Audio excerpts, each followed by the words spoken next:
What up, YouTube? This is yours truly, Untitled Chapter, coming at you guys with another video. And before we go in, make sure you guys like, comment, subscribe, and share the video. This video is going to be a quick video. It's going to be an reenactment of a video I did about 1.5 years ago. It's in reference to two platforms. It's going to be Revolver versus semi-auto pistol. We're just going to talk, do a brief overview of the pros and cons of each. This is just going to be a tabletop video, so no shooting or anything like that, or any fancy editing. So let's go ahead and get it started. We're going to start with our revolvers. First and foremost, I want to let you know that all firearms are safe, so nothing in there. All right, so I have the model 642 Smith & Wesson, and I also have the model 686 Smith & Wesson. And let's just go over it. So we're going to start talking about the pros. So the pros of a revolver is going to be simplicity. And it's going to be less moving parts. Newer shooters are going to be more drawn to a revolver because they're going to feel a little bit secure and a little bit safer. To open it up, the only thing you do is push this in, and you spin your cylinder, you load in right here. And it's just much easier to see if you're hot or not. You can tell if you're loaded by just simply looking here versus a semi. You have to sit there and rack it over and over again to find out if you're clear or not. Well, you can rack it one time, but you do at least have to do a little bit more work to find out if it's clear or not. But this is going to be easy, simplistic platform. Another thing new shooters like is going to be the full double action trigger pull. And that gives a newer gun owner the security because it's going to be a longer trigger pull, and it just makes it easier for you to conceal it. You can just throw this in your pocket. This is not concealable, but it's still the same thing. It's going to have your double action, single action with this one, and it's still simple. That's your double action. You get your lighter trigger pull. Single action can give you a longer trigger pull. And if you ever get in a pickle, if you're a new gun owner or new to revolvers, and you get in this situation and you don't want to shoot, but you want to decock it. You're like, damn, I got a hot round in here. I don't know how to decock. All you do is simply, the safest way to do it is some people like to ride the hammer. I put my thumb there and simply just click here just slightly and depress the hammer, and there you go, your decock. But it's going to be simpler than a revolver. That's one thing that most people like. The dry firing is going to be easier as well because you don't have to rack the slide each time. You just go ahead and pull the trigger over and over again. So it's much easier to dry fire with a revolver as well. Another thing that is a pro, these are all pros, not cons. If I had made a mistake and said con, these are pros, is your spent brass stays with you. So if you want to keep your spent brass, it stays here, and you just push this mechanism in and your brass will pop out. Easy peasy. So you don't have, if you are a reloader, you don't have to worry about picking up your brass off the floor. So that's going to be one. And it comes in multiple calibers. So that's going to be another pro, is that revolvers come in several different calibers. Let's talk about the cons. The elephant in the room is going to be capacity.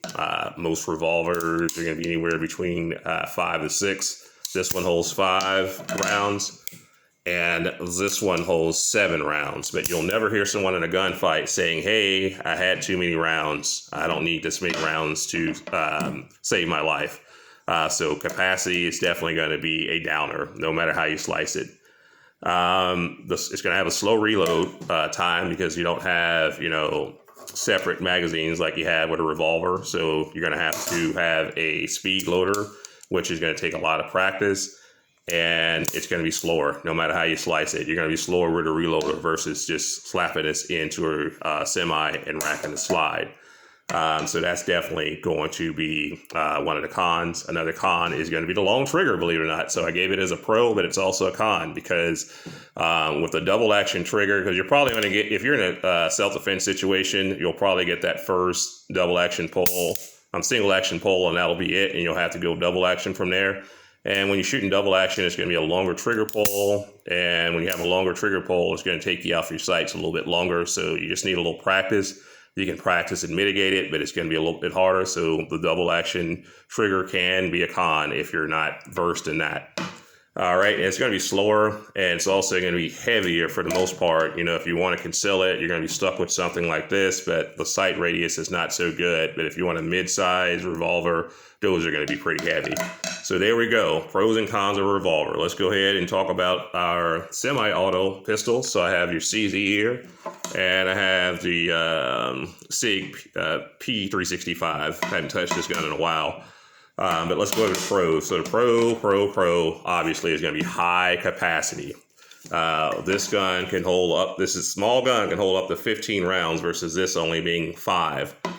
This gun, full size CZ, can hold up to 19 plus 1. So that's really huge. This is only 7. So that's going to be a huge pro, because like I said, when you're in a stressful situation, you're liable to miss. And with pistols, they're just a lot harder to shoot than a long gun. So definitely more rounds are going to be welcome. All right, so let's keep going. High capacity is going to be one thing. Easier to reload. So if I run dry out of this pistol, jam that in there, rack it, and I'm ready to go. And I can do that within seconds versus me fumbling with a speed loader. So the reload time is definitely going to be a pro. Quicker follow-up shots is going to be a pro.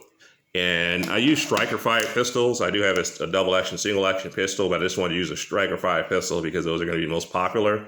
And with striker fire pistol, you're going to have an easy trigger for the full duration. So you're not going to have to worry about pulling the hammer back and just getting one single action pull. You're going to have the internal striker, so you're going to get a light, smooth trigger throughout the duration. So you're not going to have to worry about that. So continued trigger pulls and quicker follow-up shots are going to be the positives.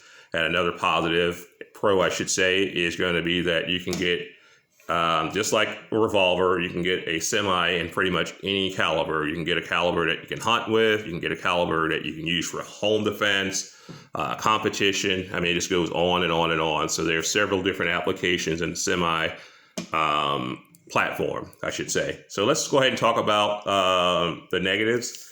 And the negatives are going to be that it has more moving parts, which means it's going to be easier for a malfunction. I can do something like a limp wrist here and cause a jam up. So jamming is going to be one of the things that turn people off about semis. And they're going to be a little bit more complex. So for a new shooter, they're not going to, racking the slide, pulling it in. It's going to be a little bit harder. I mean, it's not hard, but it's going to be a little bit more intimidating for a new shooter because, again, you have to put your magazine in, rack the slide, and shoot it. And another con, too, is that it's going to be harder to find out if you're hot or not. You have to drop the mag, and you have to rack it. And I just rack it twice for good measures. That just makes me feel comfortable. So that's going to be another con, being hot. And the trigger being lighter makes it so that you cannot, have it hot and put it in your pocket. I would not put a semi-auto in my pocket while it's hot because it does not have the long trigger pull to safeguard you like a revolver. Unless you have a gun that actually has a safety on it, I wouldn't recommend putting it in your pocket. Personally, not a semi. I wouldn't. Not with a hair trigger. All right, so again, limp wrists, spent brass is another thing. The spent brass on semis, they fall to the ground. So if you're a reloader, you got to get your ass down there and pick them up. So that's one of the things. But negligent discharges, that can be one of the negatives, because it's going to be easier to have a negligent discharge with one of these versus one of these. But if you are a responsible gun owner, you should not have to worry about a negligent discharge. But that's pretty much all I have. I just wanted to kind of go over the pros and cons, which one is better. I'm not going to give you that answer. The answer I'm always going to tell you is that the best weapon is going to be the weapon that you have the most trigger time behind, the most muscle memory behind, because, you can get it done with any of them. I personally carry semi-autos in my day-to-day carry because, again, in a long gunfight, I've seen people go dry in gunfights before. Several times I've seen them go dry on a semi-auto. So I don't want to be stuck in a situation in a carjacking when I'm trying to scave off multiple attackers and I only have, 6 to 8 rounds. Now for hunting and home defense, I don't mind a revolver, but when I'm out on the go, In the city, I prefer to have a semi-auto. But in the woods, I have no problem carrying this. For home defense, I have no problem using this. But when I'm concealed carry, I prefer a semi because I can carry more ammo. It's just going to be easier to access in a blink of an eye. But that is pretty much all I have. If there's anything I missed or anything you guys want to add, if you guys are upset about it, you can reach, feel free to chime in. And another con, too, that a lot of people say that is a con is racking the slide, because some people are weaker, but I don't find that as a con for me. But if you have arthritis, that could be a con. But again, that's all I have, guys. We'll catch you in the next video. Hope you guys enjoyed it. If you're new, hope you learned something from it. We'll catch you in the next video. 2A up.